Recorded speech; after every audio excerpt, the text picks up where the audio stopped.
garaagarummaa dhalootaa yookiin generation gap isa jedhamu kanarratti xiyyeeffanna. Egaa hawaasa keessattis darbee dhageenyaa bifa baratamaa ta'een ijoollee yeroo ammaa jedhu kan duriitiin faa wal bira qabanii hoolaalanii kun egaa uumamuma garaagarummaan dhalootaa kun darbee hin uumamu. Gaafa jijjiiramni yookiin garaagarummaan dhalootaa kun uumamu immoo waan gaarii waliinis waan aadaan faallaa ta'e waliin illee jijjiiramaa dhufuun kun amaluma generation gap yookiin garaagarummaa dhalootaati. Egaa dhimma kanarratti bal'inaan nu xiinxaluudhaaf riippoortarri keenya Abdurazaaq Muhammad istuudiyootti argama. Baga nagaan dhufte. Baga nagaan naatti. Mee waa'ee garaagarummaa dhalootaa kanaa maal qopheeffatte nuti? Ulfaadhu garaagarummaa dhalootaa gidduu jiru jechuun garaagarummaa yaadaa fi amantii. Amantii jechuun amantii fi amantaan garaagarummaa qaba. Amantaan amantii namni kamuu hordofu. Amantii jechuun immoo kan akkaataa ani itti amanu na amantaa yoo si faana deeme yoo akkas naa goote waan jedhamarraa akka ka'e maraafu yaadaa fi amantii namaa fi namooma jechuudha. Namaaf gatii kennu namni kun nama ta'uu isaatiin gatii isaaf kennu.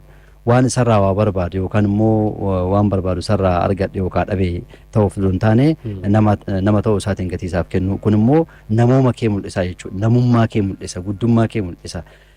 Kanaaf kabaja kennu bakka teettu waliif ka'u wal kabajuu hangafa kabajuu yoo ta'u namni haala kanaan nama kabajuu namummaa qabaa jedhama. Namni kun nama gaariidha, namummaa qabaa. Jedhanii amma waggaa 20-30 dura naannawaa dhaloota keenyattu mucaan kun buddeena nama quusu irratti beekanii jedhani. Mucaan kun gaafa guddatee bakkaan harabbisaa ga'u malee nama akkanaati jedhanii faaman guddoon ijoollee xixiqqoo yoo tilmaaman asirraa ka'aniiti jechuudha. Kanaaf jiidha qaba jechuudha. Namaa naasu, namaa na'u. Gaafa kana si keessa wanti uumamaan qabdu yookaan immoo aadaaf duudhaa warra keetirraa maatii keetirraa bakka naannawa guddatteerraa dhaalte wayii dhageettee ittiin guddatte wayii jira jechuudha jiidha qabaachuun.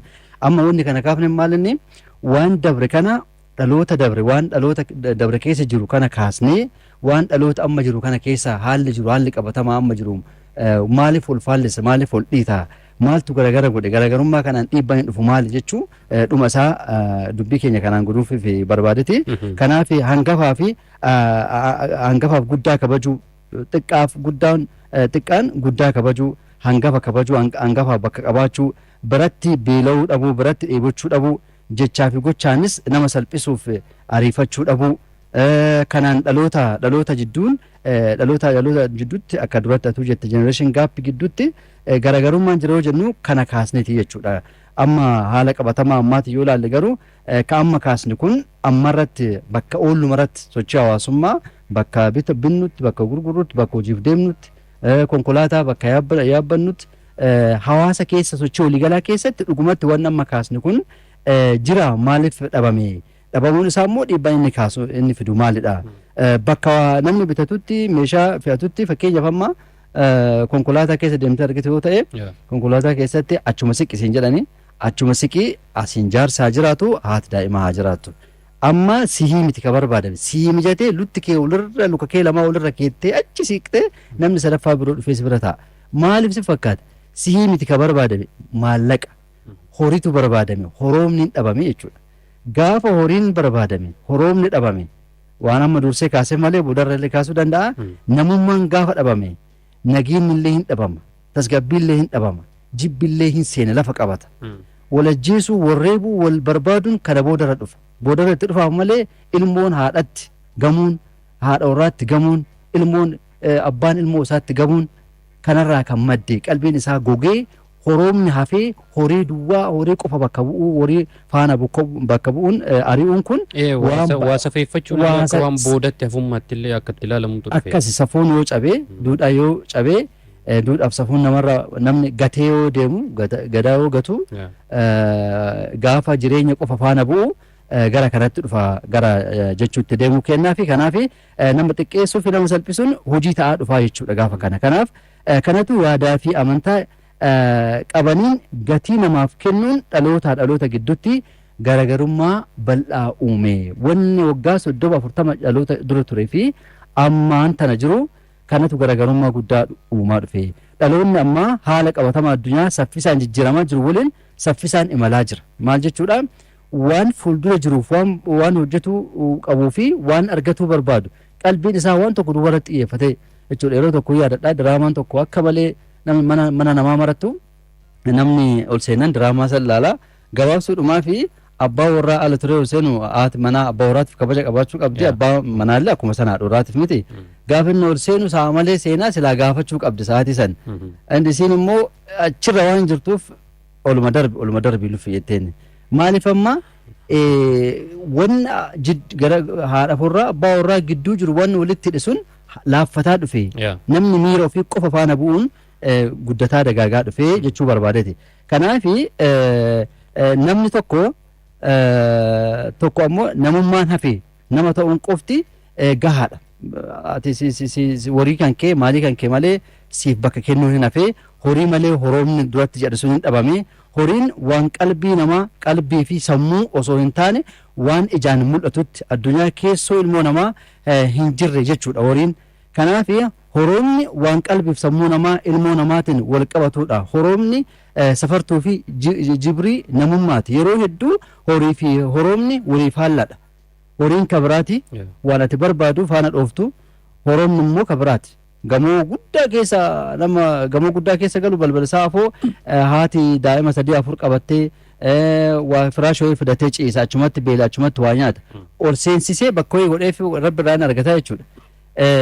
Jiini nama keessa jiru hin hafe. Kanaafuu yeroo hedduu horiif horoomni wal faalladha. Namni horii faana eega bahee horoomni eegaa hafe jiini keessaa goge dhumti isaa gara jabinatti dhufaa gara jabaataa deemaa jechuudha. Fakkeenyaaf ka horii qabu horooma hin qabu kan horooma qabu horii hin qabu jedhamee kan kaafamullee kanaaf namni gadaa kana hedduun horii malee horooma kanaaf dhabe jedhama. Namni horooma gatee horii qofa duukaa bu'ee nagaa hin qabu nageennis kanaaf badee tasgabbitu dhabama. Namni safuu gatee haadha isaa ilmoo isaa gara ajjeesutti gara miidhutti kan deemuuf kanaaf qalbiin isaa gaafa gogee waan faayidaa wayii qofa qabatee gaafa deemu jechuudha. Namummaan sirna beekumsa Oromoon heera waaqaa ittiin hubatu hiikkatuu fi ittiinis jiraatudha.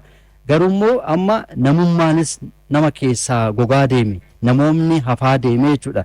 Akka reef jenne sanii safuunis badaa deeme namni safuu hin gate. Dhalootatti garaagarummaa guddaa ka uume tokko kana garuu duudhaan bade yoo jennu maal duudha jechuun waan duudhame tokko akka hin laafne jabaatee jedhamu tokko garuu duudhaan gaafa laaffatu wanni hiite tokko gaafa laaffatu gaafa furatu hin jiga yookaan immoo hin garagalaa jechuudha. Kanaaf duudhaan badaa deemu laaffataa deemu namni duudhaa gataa gaafa deemu dhumti isaa garanatti dhufa jechuudha. Egaa gabaabsuudhumaa fi safuun naamusa wajjinis wal qabataa. Safuun gochoota ilmoo namaa hunda dura deemee kan masaku garuu kan hunda kan fide maalidha yoo jenne gaafa bulchiinsa sirnoota darbanii dhufe Oromoo irratti fe'ame duudhaaf safuun safeeffannaan Oromoo cabe jedhanii hayyoonni siyaasaa hayyoonni seenaa kan kaasan jira. Erga sirraa kaasee duudhaan gaafa cabu safuun gaafa cabu Oromoon gadaan Oromoo gaafa cabu dhalootatti kan duraan darbaa deemu aadaa ofii san fidanii aadaa Oromoo cabsanii gatanii aadaa ofii irratti fe'anii gara jabummaan kabaja namaaf dhabuun gara laafinni baduun kanarraa kan ka'e warra jedhamee kaafamu jira. Maraafuu dhumarratti furmaan isaa aadaaf duudhaatti deebi'utu barbaachisaadha. Kanaadha gabaabsinee yeroo wajjin kan kaasu. Galatoomii Abdulrazaq Muhammad xiinxalliidhaaf yaadan duraan geesse.